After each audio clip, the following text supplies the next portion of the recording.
नमस्कार, आप देख रहे सिटी पोस्ट लाइव। मैं हूँ रिया रजक। पटना जिले के खुसरूपुर से लेकर के नालंदा तक आर्थिक अपराध इकाई यानी कि ईओयू की बड़ी कार्रवाई ने बिहार की राजनीति और प्रशासनिक व्यवस्था में हलचल मचा दी है।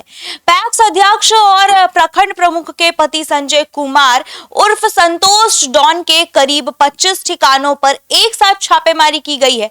जांच एजेंसियां संपत्ति और बैंकिंग लेन देन, दस्तावेजों और वित्तीय गतिविधियों की पड़ताल कर रही है। हालांकि अभी तक ईओयू ने आधिकारिक तौर पर मामले का पूरा खुलासा नहीं किया है, लेकिन इस कार्रवाई ने कई बड़े सवाल खड़े कर दिए हैं।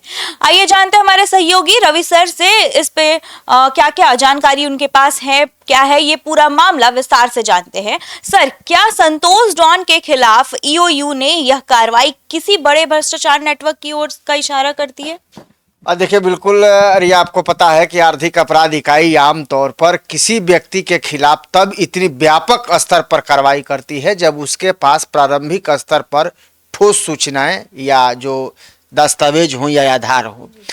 यानी कि संतोष डॉन के एक साथ 25 ठिकानों पर छापेमारी करने का मतलब है कि ईओयू के पास जो पूरा इनपुट था वो पहले से मौजूद था। अब 25 ठिकानों पर एक साथ छापेमारी यह संकेत देती है कि जांच एजेंसी सिर्फ किसी एक संपत्ति या एक लेन देन की जांच तो कर नहीं रही है, बल्कि ये पूरे आर्थिक नेटवर्क को खंगालना चाहती है। अगर जांच में ऐसे अधिक संपत्ति, संदिग्ध लेन देन, फर्जी कंपनियां या सरकारी योजनाओं में गड़बड़ी जैसे तथ्य सामने आते हैं तो मामला और भी गंभीर हो सकता है, बड़ा हो सकता है।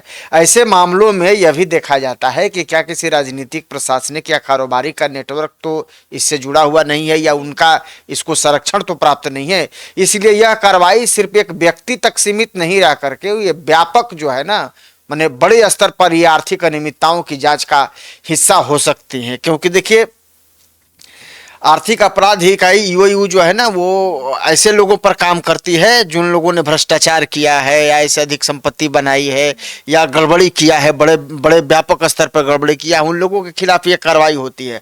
अब संतोष डॉन के खिलाफ, ये मुखिया जो है, इनके खिलाफ जो कार्रवाई हो रही है, तो एक साथ 25 ठिकाने पर छापेमारी होने का मतलब है कि एजेंसी ने पहले इनके बारे में पुख्ता जानकारी हासिल की, पूरा इनका डेटाबेस तैयार किया और उसने ये पता किया कि कहाँ कहाँ हमको एक साथ कार्रवाई करनी है, तब इनके खिलाफ हमको साक्ष्य मिलेंगे। तो इनके खिलाफ पूरी तैयारी ईओयू की तरफ से कर ली गई है, जैसी जो जानकारी आ रही है हम लोगों के पास। और उसके साथ ही जो है एजेंसी ने एक साथ इनके 25 जगहों पर छापेमारी की है और उम्मीद है कि बहुत कुछ अभी खुल करके सामने आने वाला है।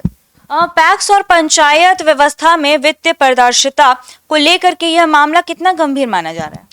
देखिए रिया, पैक्स जो होता है ना, वो ग्रामीण अर्थव्यवस्था का रीढ़ माना जाता है और किसानों को खाद, बीज, ऋण और सरकारी योजनाओं का लाभ पहुंचाने में इनकी काफी महत्वपूर्ण भूमिका होती है।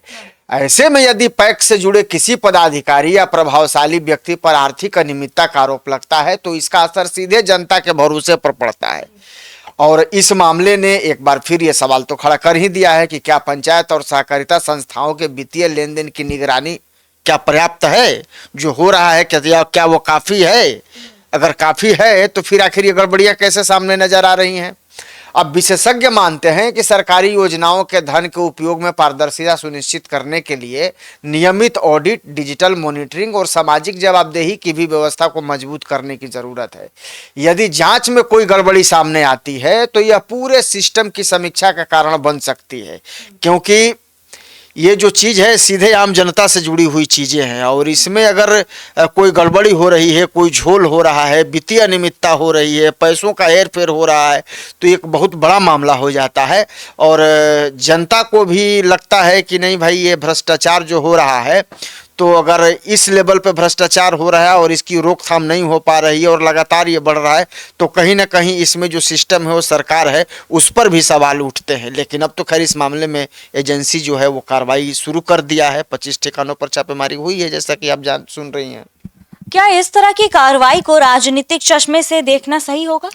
देखिए रिया, बिहार की राजनीति में जब भी किसी बड़े नेता, जनप्रतिनिधि या प्रभावशाली व्यक्ति पर जांच एजेंसियों की कार्रवाई होती है तो राजनीतिक बहस जो शुरू हो जाती है, जाहिर तौर पर है, राजनीति भी होने लगती है और समर्थक इसे कानून का राज बताते हैं जबकि विरोधी इसे राजनीतिक प्रतिशोध बताते हैं। हालांकि किसी भी कार्रवाई का मूल्यांकन तथ्यों और जांच के निष्कर्ष के आधार पर होता है।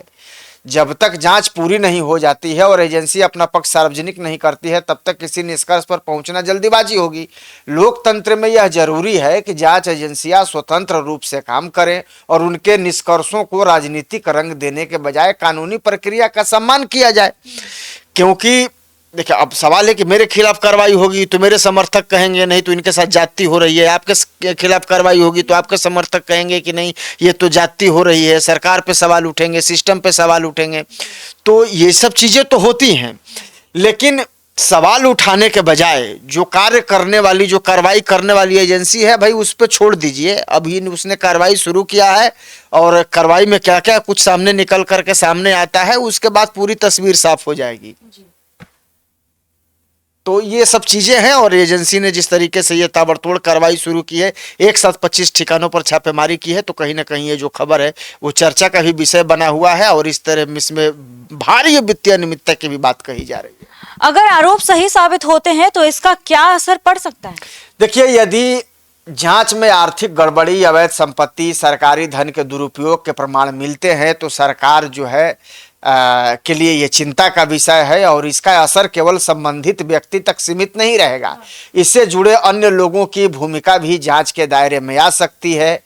कई बार ऐसे मामलों में पूरे नेटवर्क का खुलासा होता है जिसमें बिचौलियों, सहयोगियों और अन्य लाभार्थियों की भूमिका भी सामने आती है।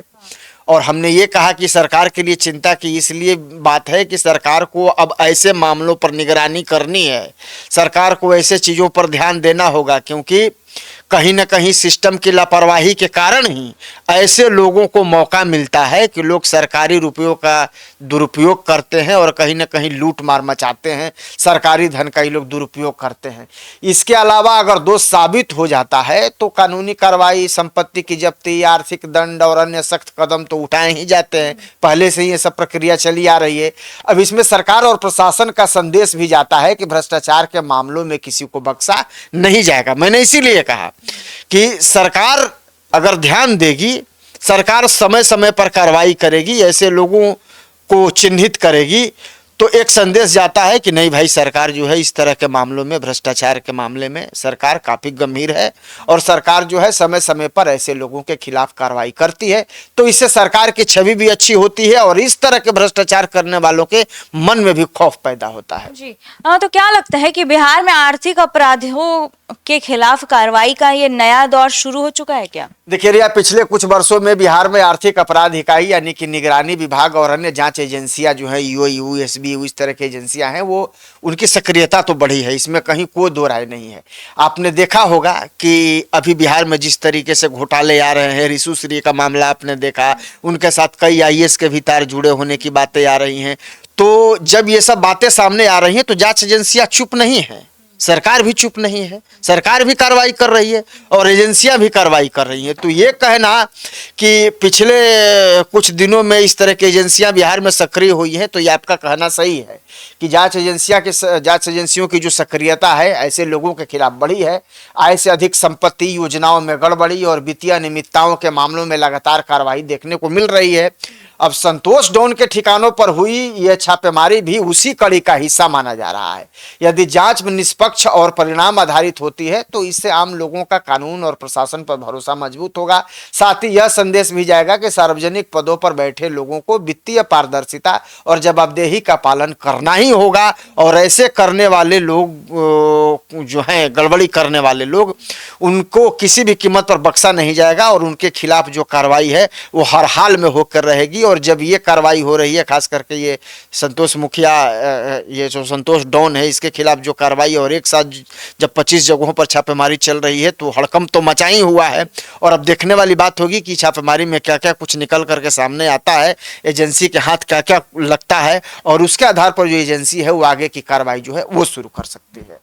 तो जैसा कि आप सुन रहे थे, फिलहाल जांच जारी है और ईओयू की अंतिम रिपोर्ट का इंतजार है। जी हाँ, लेकिन 25 ठिकानों पर एक साथ हुई कार्रवाई ने यह तो साफ कर दिया है कि मामला गंभीर है। अब सबसे बड़ा सवाल तो यह है कि क्या छापेमारी बिहार में किसी बड़े आर्थिक घोटाले का पर्दाफाश करेगी या फिर जांच में कुछ और तथ्य सामने आएंगे। जवाब आने वाले दिनों में जांच एजेंसियों की रिपोर्ट में ही मिलेगा। और फिलहाल बने रहिए हमारे साथ, देखते रहिए सिटी पोस्ट लाइव। तब तक के लिए धन्यवाद।